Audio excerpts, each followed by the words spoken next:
जीवन दादा, ये कल जो काफ़ी मसले चल रहे थे और काफ़ी लोगों ने फिर एक आवाज़ उठाई है, जो यहाँ पर जो पोल्यूशन को लेकर जो कंपनियां हैं उस पर अब तक कुछ एक्शन नहीं लिया गया है। तो लोगों ने, हमारे जो व्यूअर्स हैं, उन्होंने यही कहा है कि अब तक इस पे कुछ कार्रवाई नहीं हुई। तो अब तक एनसीपी के द्वारा और आपके खास, मैं पार्टी का नाम नहीं लूँगा, आपके द्वारा ये कहाँ तक ये काम पहुँचा है इसका? जो पोल्यूशन जो हो रहा है ठाकुरपाड़ा में, वहाँ पर कुछ केमिकल भट्टियों से पोल्यूशन हो रहा था, उसके बारे में एनसीपी की तरफ से ग्राम पंचायत को भी लेटर दिया गया है और अपना स्थानिक पुलिस स्टेशन है उसको भी लेटर इशू किया है। लेकिन दुर्भाग्यपूर्ण बात है कि वो वहाँ पर पुलिस भी जो है प्रॉपर काम नहीं कर रही है। शायद पुलिस उनसे मैनेज हो गए क्या, ऐसा हमको संशय आ रहा है अभी। और दूसरी बात है कि ग्राम पंचायत को बार बार फॉलो लेने के बाद में भी वहाँ के जो ग्राम सेवक है उन्होंने इस चीज़ को लेके अभी तक कोई एक्शन नहीं ली है। तो आगे हम लोग देखेंगे। अभी ये ग्राम पंचायत के ऊपर जो हमारी कल्याण पंचायत समिति है, जिला परिषद विभाग जो है थाना, वहाँ पर लेटर इशू करेंगे। और जो पॉल्यूशन डिपार्टमेंट का हेड वहाँ पर बेलापुर में है, वहाँ पर इसके अगेंस्ट में लेटर देंगे। अगर इसके बावजूद भी समाधान नहीं होता तो ये केमिकल भट्टी का जो मुद्दा है उसको लेके आगे चल के हम लोग एक बड़ा आंदोलन खड़ा करेंगे।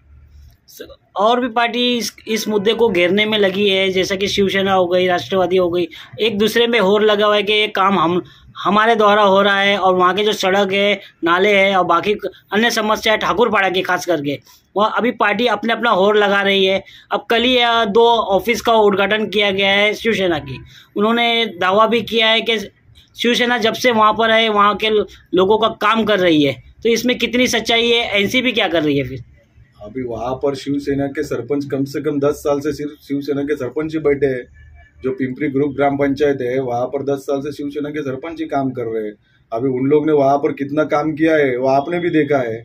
वहाँ की सड़क इतनी अच्छी पक्की बन गई कि आने जाने में 5 मिनट में आदमी दहीसर से ठाकुरपाड़ा पहुंच जाता है, वो आपने भी देखा है। प्लस वहाँ पर की ड्रेनेज की क्या व्यवस्था है, कचरे की क्या व्यवस्था है, तो आपने भी देखा है। अगर वो लोग बोल रहे हैं कि हमने काम किया है तो काम तो दिख रहा है अभी आप लोगों को। हम लोग बोलने से अच्छा है अब आपको ही जवाब देना चाहिए, या आपको ही क्रॉस एग्जामिनेशन उनका लेना चाहिए कि 10 साल से तुम लोग सत्ता में हो तो क्या काम किया। वो पब्लिक को दिख रहा है और पब्लिक को पूरा मालूम भी है वहां पर कौन काम कर रहा है, कौन नहीं काम कर रहा है, कौन झोल कर रहा है, कौन क्या कर रहा है, सब पब्लिक को मालूम है। इसलिए पब्लिक जो है ठाकुरपाड़ा की एनसीबी के साथ में अब जब से ऑफिस खुले तब भी है, आज भी है। खाली 2-3 आदमी के जाने से वहां पर कुछ फर्क हमको पड़ने वाला है नहीं। जो भी गए हैं आदमी वो लोग वही खुश रहे, खुशहाल रहे। आगे के लिए, उनके फ्यूचर के लिए हमारी तरफ से उनको बहुत शुभकामनाएं है कि आगे जो मान सम्मान एनसीबी में उनको मिला वो मान सम्मान उनको वहां पर मिले। सर, कहीं ना कहीं जो है ठाकुरपाड़ा की जो बात आती है तो रोड का मुद्दा हो गया और आपकी जो फैक्ट्री बनी है उसके प्रदूषण का मुद्दा हो गया। लेकिन जब से ठाकुरपाड़ा वहाँ पर बसा है, वहाँ पर लोगों को पानी की सबसे ज़्यादा समस्या है। इन समस्या को ख़त्म करने के लिए अभी तो आप लोगों की जो है गठबंधन की सरकार थी और सरकार है अभी भी, अभी तो इलेक्शन हुआ नहीं है, तो दोनों लोगों ने मिल करके वहाँ पे पानी की समस्या के लिए अब तक क्या कदम उठाया है? देखिए, पानी की समस्या केवल ठाकुरपाड़ा की समस्या नहीं है, ये पूरे 14 गांव की समस्या है। क्योंकि जब से देश आजाद हुआ है तब से पूरे 14 गांव में पानी आया ही नहीं था। लेकिन जब से महाविकास आघाड़ी की सरकार बनी है, हमारे पालक मंत्री है एकनाथ जी शिंदे साहब और खासदार साहब है श्रीकांत जी शिंदे साहब, उनके माध्यम से जो पुरानी लाइनें थी वो वहां पर वो पुरानी लाइनें निकाल के कल्याण पाटा से पूरे 14 गांव तक को लाइन जोड़ने का काम हुआ है। पानी की टंकी का काम भी वहां पर पूरा हुआ है, एक ट्रायल भी हो चुका है। अभी भी कुछ फॉर्मेलिटी की वजह से वो काम रुका है, लेकिन हमको आशा है कि ये काम जल्द से जल्द गठबंधन सरकार जो है हमारी महाविकास आघाड़ी सरकार की तरफ से पूरा हो जाएगा और ठाकुरपाड़ा के सहित और भी 14 गांव में ये पानी पहुंच जाएगा। तो कहीं ना कहीं जो पुरानी लाइनें हैं आज भी फटती चली आ रही हैं और सिर्फ उसको आश्वासन दिया जाता है कि हम उस लाइन को नया करते हैं। और पिछले कई महीनों से बीच की भी दिखाया जा रहा था कि लाइन जो है पाइपलाइन फट गई, जिसकी वजह से पूरे मुमरा शहर में और पूरे इधर के इलाकों में पानी नहीं पहुंचा। और वहां पर विरोधी पक्ष नेता अशरफ पठान शानू ने भी विजिट किया, माननीय मंत्री जितेंद्र रवाड़ साहब ने भी विजिट किया। लेकिन इतनी विजिट करने के बाद, आश्वासन देने के बाद भी वो पुरानी लाइन को सिर्फ जो है जोड़ जाड़ करके ही उसको आज तक चलाया जा रहा है, ना कि वो बड़ी लाइन को अभी तक नई लाइन दिया गया है। सर, इस पर क्या कहें? अभी जब जिस लाइन का बात कर रहे हैं आप लोग की, जो लाइन वहाँ पर फटी हुई है जी, वो एग्जैक्टली कौन से इलाके की पाइपलाइन है? सर, कल्याण फाटा पूरे दहसरपाड़ा, दहसर मोरी, मुमरा, कलवा सबको जोड़ने वाली लाइन, मेन लाइन, जिस पर रिपेयरिंग का ही काम होता है, बदलने का काम नहीं होता है, उसको बदलने का काम नहीं किया जाता। ये जो मुद्दा है, ये मुद्दे की मेरे पास तो जानकारी है नहीं, लेकिन अवश्य हम लोग इसके बारे में जानकारी लेंगे। जानकारी लेने के बाद में हमसे जो होएगा हम लोग इसके बारे में कार्यवाही करेंगे। मेरा एक मुद्दा है, जो आप लोगों ने 14 गांव ने जो एक आवाज उठाई है डंपिंग ग्राउंड को लेकर, अभी भी वो विवाद बना हुआ है, उसके कुछ समस्या निकल पाई है कुछ डंपिंग ग्राउंड को लेकर? डंपिंग ग्राउंड को लेकर अभी 17 तारीख को हम लोग बड़ी ताकत में आंदोलन किया था जी। आंदोलन में हम लोग को मार्केट से भी बहुत सपोर्ट मिला था, पूरे 14 गाँव के लोग भी थे, लेकिन इसके बारे में जो जानकारी अपडेट जो है, ये अपडेट अभी तक हमारे पास यही आया है कि इसके बारे में आगे जो गांव वालों के राय मशवरे है उनका विचार करने के बाद में उसके बारे में कार्रवाई किए जाए, मतलब करने वाले हैं वो लोग। लेकिन हम लोग पूरी तरह से मतलब अभी भी फुल वॉच कर रहे हैं उसके ऊपर। कल भी हम लोग ने वो डंपिंग ग्राउंड जहाँ होने वाला है वो जगह का विजिट किया था, वहाँ पर कुछ टोरेंट के माध्यम से कुछ लाइन डालने का काम चालू था, तो हमने वहाँ पर जो शेख साहब है उनसे भी हमने फ़ोन के ऊपर बात किया, तो उन्होंने आश्वासित किया कि ये लाइन जो है प्राइवेट कंपनी के लिए जा रही है, डंपिंग के लिए अभी तक मतलब कोई लाइन हम लोग नहीं डाला है। और शिवसेना ने एक प्रस्ताव दिया है नगर पालिका में, अगर ये जैसे कचरे को लेकर एक रिसाइकलिंग बनाया जाए, जो कचरा गीला कचरा होता है उसको रिसाइकलिंग करके उसकी खाद बना के बेचा जाए, तो उसमें सरकार को भी फायदा होगा। तो इस समस्या का समाधान आपको ऐसा लगता है कि ये ठीक है, रिसाइकलिंग कचरे को करना चाहिए?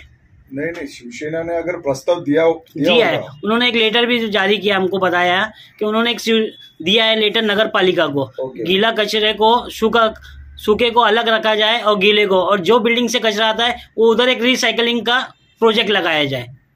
हमारी मांग ये है कि वो जो प्रोजेक्ट जो बना रहे हैं वो बेशक प्रोजेक्ट बनाए, और जो शिवसेना ने लेटर दिया है उनको आपके तरफ से मेरा उनको संदेश है कि भाई अगर आपने लेटर दिया है तो वो प्रोजेक्ट आपके इलाके में बिठा ले जी। थाना कॉर्पोरेशन का और ये 14 गांव का कोई संबंध नहीं है। थाना कॉर्पोरेशन को अगर वो प्रोजेक्ट करना है तो अपने हद्दी में बहुत बड़ी जगह उनके पास उपलब्ध है, घोड़बंदर साइड में, उधर जाके वो लोग वहां पर अपना प्रोजेक्ट करे। 14 गांव का और थाना कॉर्पोरेशन का वैसे भी संबंध नहीं है, तो उनका कचरा हम क्यों साफ करें? और थाना कॉर्पोरेशन की क्या गारंटी है कि वो लोग सही से प्रोजेक्ट करेंगे? कि दीवा को इतने साल से वो लोग ने पूरा इसमें अंधेरे में डाल के रखा है, वहां पर किसी तरह के काम नहीं कर रहे। वहां पर वो लोग चाहे तो प्रोजेक्ट खड़े कर सकते थे। अभी उनका टाइगर डंपिंग का प्रोजेक्ट भी बंद पड़ा हुआ है, तो इसकी क्या गारंटी है कि ये लोग ये प्रोजेक्ट सही से करेंगे, डंप नहीं करेंगे? लिखित में अगर कोई गारंटी देने को तैयार है क्या थाने महानगर पालिका वाले? तो उसके बारे में हम लोग सोच विचार करेंगे। सर, ये तो बात हो गई आपके डंपिंग ग्राउंड और ठाकुरपाड़ा की। अभी पिछले 15 सालों से एनसीपी राज है, एनसीपी की सरकार है, चाहे वो गठबंधन में हो गया, गठबंधन से पहले हो। मुमरा कल्याण फाटा से लेकर के और सील फाटा और मुमरा तक के बीच में आए दिन हादसे होते रहते हैं, और पिछले 2009 से जो है मैं देखता आ रहा हूँ कि यहाँ पर एक भी सिग्नल नहीं है। एक सिग्नल लगवाया भी गया था, शायद बिजली आपूर्ति की ना होने की वजह से उस सिग्नल को हटवा दिया गया कल्याण फाटा पर। तो सर, एनसीपी पार्टी या अगर कोई भी पार्टी जो जिसकी सत्ता है, अब तक उन्होंने 2009 से लेकर के अब तक दोबारा सिग्नल लगाने की कोशिश क्यों नहीं की? देखिए, कैसे कल्याण फाटा के जो आगे एरिया है वो कॉर्पोरेशन में एरिया आता है जी। आपका सवाल वाजिबी है। अगर वहाँ पर सिग्नल की सुविधा करने में सरकार फेल हो रही है तो मेरे हिसाब से वहाँ के जो नगर सेवक है उन लोग को इस चीज में ध्यान देना चाहिए कि 2009 से अगर सिग्नल व्यवस्था प्रॉपर नहीं है तो ट्रैफिक विभाग में वो लोग को कांटेक्ट करना चाहिए। ये कांटेक्ट करके अगर उसके ऊपर समाधान नहीं हो रहा है तो हमारे नेता अवार्ड साहब है, उनके थ्रू से जाना चाहिए।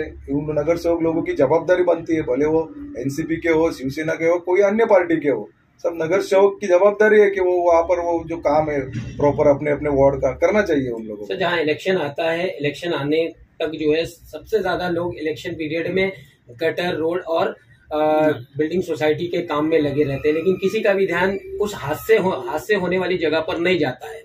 इसको लेकर के माननीय गृह निर्माण मंत्री जितेंद्र अवाड़ साहब, आपके पालक मंत्री एकनाथ शिंदे साहब और एमपी श्रीकांत शिंदे साहब, इनसे किस तरह की आप जो है अपील करेंगे इस सिग्नल को लेकर के कि आने वाले 2022 के इलेक्शन तक कल्याण फाटा या सील फाटा पर सिग्नल लगाया जाए?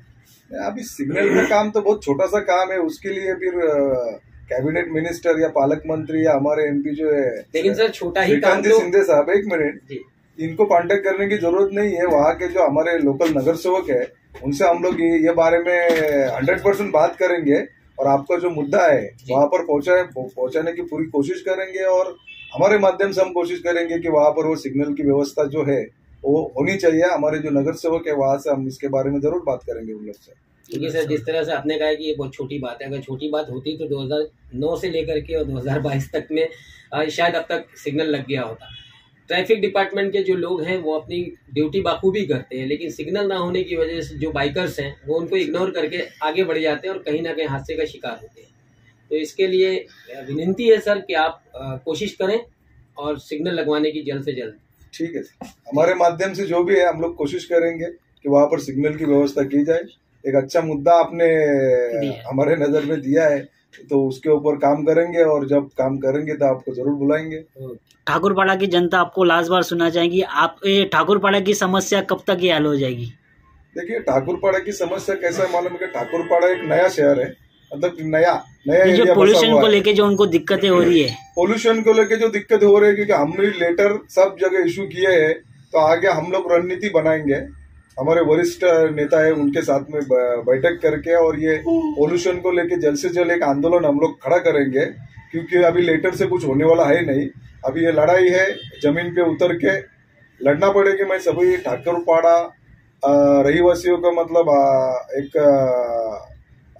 क्या बोलते हैं उसको हम लोग, मतलब एक गुजारिश करता हूँ मैं उन लोगों को कि ये मुद्दा जो है किसी पार्टी का मुद्दा नहीं है, पब्लिक के हेल्थ का सवाल है। तो ये मुद्दे को राजनीति की नजर से न देखते हुए सब लोग एक होके वो आंदोलन में शामिल हो जाए और शामिल होके अपनी ताकत जो है वो गवर्नमेंट को दिखा दे। उसके बाद में अपन सोच लेंगे इसके ऊपर क्या करना है क्या नहीं करना है। लेकिन पॉल्यूशन जो हो रहा है वो सामने हो रहा है, लेकिन कुछ सरकारी ऑफिस से जो है वहां से कुछ मतलब ठोस कार्यवाही नहीं हो रही है। ये बड़ी दुख की बात है। हमारे चैनल को सब्सक्राइब करें, बेल आइकन जरूर प्रेस करें हमारी न्यू वीडियो सबसे पहले देखने के लिए।